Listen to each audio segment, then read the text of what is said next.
নমস্কার, আমি ডক্টর রত্নাবলী চক্রবর্তী বলছি, obstetrician, gynaecologist and infertility specialist. অনেকেই দেখবেন এসে বলে যে পিরিয়ডের সময় খুব ব্যথা হচ্ছে, ছোট বয়স থেকেও বলে। তো আগেকার দিনে সাধারণত একটু পেন কিলার দিয়ে দেওয়া হতো, বা আর একটু বড় হলে একটু পিল দেওয়া হতো।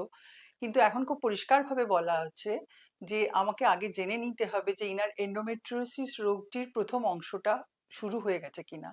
এন্ডোমেট্রিওসিসে ইউট্রাসের যে লাইনিং এন্ডোমেট্রিয়াম, সেটা ইউট্রাসের ভিতর ছাড়াও পেটের জায়গায় বিভিন্ন জায়গায় তৈরি হয়, যেমন ওভারির উপরে, এবং সেখানে প্রতি মাসে ব্লাড জমে জমে চকলেট সিস্ট করে।